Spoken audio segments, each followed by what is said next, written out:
여러분 안녕하십니까? 벤자민의 공식 포착입니다. 만나서 반갑습니다. 오늘 한호 시스템 살펴보도록 하겠습니다. 한호 시스템 저희가 계속 모니터링하고 지금 공부하고 있는 종목이죠. 그리고 유상증자 관련해서 좀 제가 업데이트 해드리는 내용이 있습니다. 그리고 유상증자도 중요하지만 가장 중요한 건 사업의 내용이죠. 그래서 이번에 주주 배정 유상증자를 발표하고 이 주주분들에게 신주를 인수할 수 있는 그 권리가 주어지게 되는데, 그 권리가 사라지는 날이 제가 뭐라고 말씀드렸죠? 바로 권리 락일입니다. 이 권리 락일에는 신주를 인수할 수 있는 그 권리가 빠지면서 기준 주가가 바뀝니다. 그래서 11월 13일까지 들고 계시는 분들은 이 신주를 인수할 수 있는 권리를 챙기게 되는 것이고, 별도의 뭐 서류 절차나 이런 것들은 필요 없습니다. 그냥 내가 갑자기 11월 13일 날 계좌 열어봤더니 마이너스 폭이 한 10% 정도 빠져서 시작하더라 라고 하면은 이거 권리락일 맞은 겁니다. 그리고 신주 인수권 증서는 입고 같은 경우는 12월 4일부터 12월 10일이 거래일이죠. 그 이전에 한 2영업일 정도에 먼저 들어옵니다. 그리고 증서를 시장에서 거래해서 팔아버릴 수도 있고, 아니면은 신주청약에 참여할 수 있는 권리를 챙기지 못한 사람들은 시장에서 매수할 수도 있겠죠. 그게 거래되는 기간이고, 내가 챙겨놨던 신주 인수권 증서를 매도해서 또 수익을 실현할 수도 있는 날입니다. 그래서 이걸 계산을 잘해야 됩니다. 제가 최대한 쉽게 설명은 드리고 있는데, 이걸 경험을 좀 여러 차례 해보면은 이게 와닿을 수밖에 없습니다. 그래서 지금 앞으로 한호 시스템에서 그럼 또 무엇을 봐야 되느냐? 1차 발행 가격이 나오는 데까지는 좀 시간이 걸린다. 11월 11일까지인데 11월 11일부터 이전 1개월치 주가 필요합니다. 그리고 여기에 대해서 거래량 거래대금 필요하고요. 그렇기 때문에 시간은 조금 남아있다. 그런데 지금 한호 시스템을 보면은요, 제가 유상증자 이슈로 해서 이 한호 시스템이 거의 뭐 9천억 중에 8천억 원이 채무상환 자금이잖아요. 그래서 지금 이 주가 올라가는 거나 이런 부분들에 대해서는 뭐 일진전기와 같이, 아니면 과거에 뭐 에코프로비엠과 같이, 그리고 다른 여러 종목들 중에 또 예전에 이스페타시스도 있었죠. 그리고 삼성 SDI, 그리고 포스코퓨처엠, 한화 에어로스페이스, 사업을 위해서 쓰는 자금이 아니라 채무 상환을 위해서 쓰이는 자금인데, 제가 이전에 한번 말씀드렸습니다. 설비 투자를 먼저 미리 좀 해놔가지고 빚 땡겨가지고 그렇게 해놨었다. 그리고 유상증자로 이제 뒤늦게 갚는 거다, 이렇게 보시면 되고, 그러면은 이 채무상환 자금으로 사업이 더 확장되고 더 잘 돼서, 그리고 또 매출과 이익이 늘어나는 데까지 연결시키는 거, 이 부분 관련해서는 저희가 크게 뭐 기대할 부분은 그렇게 있지 않죠. 다만 여기서 기대해야 되는 부분을 저는 아이러니하게도 채무상환에서 잡습니다. 그래서 빚이 얼마나 줄어드느냐, 이걸로 좀 저희가 접근해 볼 필요가 있어요. 지금까지 증권사에서 이제 여러 리포트들이 계속 올라오는데 목표가 상향은 이루어지지 않고 있습니다. 그리고 여기에 대해서 경계감은 좀 많이 가지고 있어요. 이 경계감 왜 그럴까요? 가장 중요한 게요, 이 경계감에서 만약에 이 애널리스트들이 확정적으로 8천억 원을 채무상환에 쓰일 수 있는 돈에 다 배분이 된다, 뭐 이렇게 보면은 여기에 대해서 그렇게 크게 우려하지 않고 저는 리포트를 낼 수도 있다라고 보는데, 사실 이 8천억 원 자금, 채무 상환으로 8천억이랑 그 다음에 운영자금, 시설자금으로 1천억 원이었잖아요. 그래서 이 돈을 원활하게 이 규모대로 조달할 수 있을 것이냐, 여기에 대한 경계감이 있을 수 있다라는 거죠. 그리고 제가 이 부분에 대해서는 뭐라고 말씀드렸죠? 결국에는 1차 발행가가 얼마로 산정이 되느냐가 중요하고, 그 다음에 2차 발행가가 얼마에 산정이 되느냐, 이게 굉장히 중요하고, 그래서 이 두 개를 종합해가지고 확정 발행가액이 나온다. 그래서 한호 시스템이 주가가 올라주면 올라줄수록 여기에서 조달할 수 있는 금액이 늘어날 수 있다. 그래서 오늘 같은 경우도 가안으로 지금 계산해 보면은요, 많이 올라왔어요. 3,010원까지 올라왔습니다. 예정으로 발행했던 가격 얼마죠? 2,590원입니다.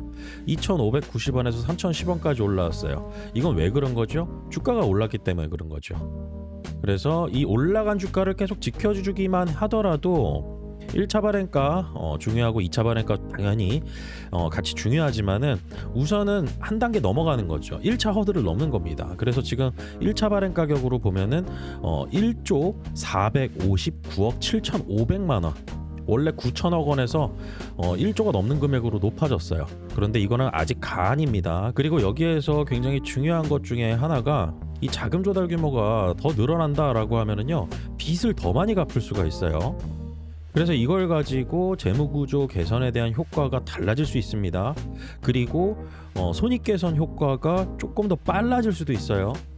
그리고 더 중요한 거는 사실 한원시스템이 유상증자하면서 여기서 이 주가가 올라가던 이 기간이 있잖아요. 이게 자동차 업황과 2차전지 섹터의 이제 주가 상승과 어떤 기대감들이죠. 이것 때문에 그쪽 업종이 올라가니까 한원시스템도 여기에 덩달아서 같이 얹어서 올라갔던 것 뿐인 거고, 그냥 한원시스템이 준비했던 호재라고 했던 부분이 있다? 저는 아직 안 나왔다라고 보고 있습니다. 그래서 여러분들께서 이 한원시스템 앞으로 조달 규모에 따라서, 그리고 애널리스트들의 컨센서스가 달라질 수가 있다. 업황은 아직까지 실적으로 연결되는 데까지는 시간이 조금 걸리겠지만은 시장 분위기가 워낙 좋다 보니까, 그리고 또 2차 전지하고 또 자동차 섹터까지도 해서 관세에 대한 불확실성이 해소되는 모습을 보이면서 이렇게 올라갔던 거잖아요. 그런데 갑자기 또 매크로의 어떤 안 좋은 변수들이 생긴다라고 하면은 여기에 대해서 변동성을 겪을 수밖에 없는 거죠. 여러분들 이수페타시스 잘 아시죠? 이수페타시스가 작년 11월 달에 유상증자 공신했을 때 그 종목 같은 경우도 이제 제가 투자 종목으로 찝고 그 다음에 영상을 계속 올려왔었죠. 그래서 제 채널에 영상 보시면 아십니다. 그래서 11월 달부터 계속 영상 올려오면서, 그리고 투자 전략을 이렇게 1차 발행가에 산출하는 거, 그리고 권리락일의 전략, 그 다음에 제2호 인수하는 것을 어떻게 철회를 해나가느냐, 이 부분 관련해서 집중적으로 좀 다뤘었습니다. 그런데 이스페타시스 같은 경우는 유상증자하면서도 유상증자 가격, 신주를 발행하는 그 가격 자체가 그렇게 만족할 만한 수준으로 높여가지고 가져오진 않았어요. 지금의 주가 수준 대비해가지고는 굉장히 미미합니다. 당시에 유상증자 확정 발행가액이 2만 원대였었는데요. 그래서 이렇게 한원시스템을 여러분들께서 보실 때 우선은 업황 자체로 이제 따라가는 어떤 주가의 상승이 있었다. 그리고 앞으로 저희가 좀 주목해서 볼 이벤트 중에 하나라고 하면은, 제가 권리락일 강조를 계속 드렸지만은 수급에 있어서 희한한 모습을 보일 때가 있습니다. 그게 바로 뭐냐면은요, 새롭게 발행하는 신주를 취득할 수 있는 그 권리를 언제까지 사면은 신주를 인수할 수 있는 권리를 취득하게 되냐? 11월 12일까지입니다. 11월 12일이 권리락일 바로 전일입니다. 전 영업일이에요. 11월 13일이 권리락일이죠. 그래서 그 이전부터 약 한 일주일 5영업일 정도 이렇게 해서 새롭게 발행하는 주식을 싸게 사려고 시장에서 주식을 매수하는 이런 움직임을 보일 때가 있어요. 그리고 이렇게 단기적으로 이벤트적인 거래를 하게 되는 곳이 사모펀드가 이런 패턴을 좀 보일 때가 있습니다. 굉장히 단기적으로 들어가요. 그래서 그 이전에 들어갔던 그런 매수 자금을 권리락일에 팔던가, 아니면 권리락일 전 영업일 이때 팔던가, 그리고 이때 1차 발행 가격 얼마 나오는지 보면서 얘네들도 들어갑니다. 그래서 지금 이 한원시스템 같은 경우는 한 주당 신주 배정수가 높기 때문에 여기에서 얻어갈 수 있는 이 착시 효과에 대한 수익 부분, 그 다음에 새롭게 발행하는 신주에 대한 가격 할인분, 여기에 대해서 두 가지로 알파를 노릴 수 있는 그러한 상황에 놓여져 있다. 그래서 이 한원시스템 같은 경우는 앞으로 이 권리락일 이전까지 새롭게 발행하는 신주에 청약할 수 있는 권리, 이거를 취득하기 위해서 뒤늦게 따라오는 개인 투자자가 있거나 단기 차익 목적으로 들어오는 사모펀드가 수급 주체로 또 들어올 수도 있다. 그래서 지금 이 한원시스템 같은 경우는 그런 상황에 놓여 있으니까요. 앞으로 또 저희가 중요하게 봐야 될 부분은 주가 추이에 따라서 1차 발행 가격이 얼마로 산정이 될 것이냐, 여기에 따라서 또 조달 자금이 달라지다 보니까 이 여러 가지 변수들이 유상증자 일정에 녹아 있다라는 거죠. 그래서 지금 한원시스템은 이런 상황인데 앞으로 지켜볼 수 있는 시간은 있지만은, 그러면 여러분들께서 이런 내용들 관련해 가지고 저 벤자민과 함께 이 한원시스템에서 같이 투자를 이어나가 보고 싶으시다 라고 하시는 분들께서는요, 제가 이제 실시간으로 업데이트 해드리고, 그 다음에 앞으로에 대한 계획, 그리고 이 부분에 대해서 영상으로만 접하는 게 아니라 제가 쓰는 글, 글을 통해서 여러분들께서 투자 판단에 참고하실 수가 있습니다. 그리고 저는 유상증자 같은 경우는 상당히 높은 확률로 적중을 시키면서 이제까지 투자를 해왔었어요. 그래서 영상 보시면 압니다. 영상에 제가 어떤 내용들을 올렸는지. 계속 유상증자 나오는 종목 중에 모든 종목이 아니라 그 중에서 괜찮을 만한 종목들만 뽑아가지고 투자에 들어갑니다. 그리고 여러분들께서는 제가 운영하고 있는 벤자민의 공식 포차 네이버 프리미엄 컨텐츠입니다. 네이버 프리미엄 컨텐츠를 제가 활용하는 이유는 굉장히 간단해요. 텔레그램을 운영하고 있었거든요. 그런데 이 텔레그램을 운영하다 보니까 제가 썼던 글이 자꾸 이제 휘발성으로 사라진다라는 거죠. 다시 말하면은 굉장히 오래전에 썼던 글들이나 이런 것들을 참고하시기가 어렵다라는 거죠. 최근에 있었던 일이지만 그 종목 관련해서 제가 어떻게 히스토리화 해가지고 계속 올려드렸었는지 이런 부분들을 보실 수가 있는 겁니다. 그래서 지금 여러분들께서 제가 운영하고 있는 벤자민의 공식 포착 네이버 플랫폼입니다. 네이버에서 결제가 이루어지고요. 네이버에서 승인을 해준 그러한 크리에이터만 여기에 글을 올릴 수가 있습니다. 텔레그램은 누구나 만들어가지고 쓸 수 있는 거잖아요.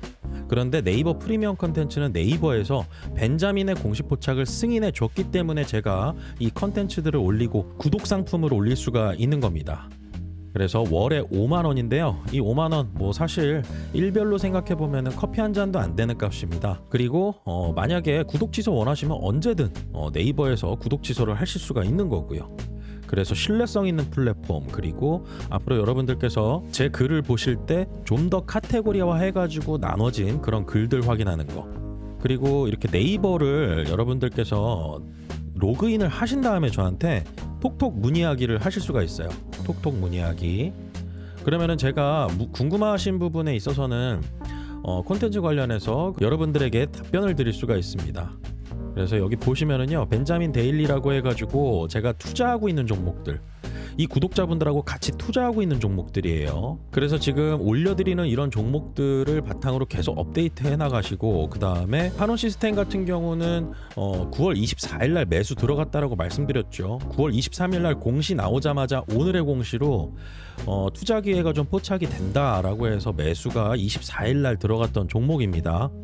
그리고 나서 지금 수익권에 있는데 이거를 파는 시점이나 이런 것들은 제가 주가 추이를 봐가면서 결정을 해요. 그리고 시장 상황을 봐가면서 결정해야 되고요.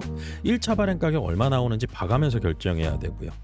그래서 업데이트가 계속 이루어지는 곳이니까 여러분들께서 네이버에다가 저 벤자민의 공식 포착, 벤자민의 공식 포착이라고만 검색해 보시면은 프리미엄 컨텐츠로 나오게 됩니다. 여러분들께서는 로그인 하시고 저한테 톡톡 문의하기 해주셔도 되고요. 그리고 영상 설명란에 제가 링크도 더 걸어놨으니까요. 앞으로 저 벤자민과 함께 정보 공유 잘 하시고요. 좋은 투자 수익 기회도 잘 만들어 가시길 바라겠습니다. 오늘 영상 마치겠습니다. 구독과 좋아요는 큰 힘이 됩니다. 벤자민이었습니다.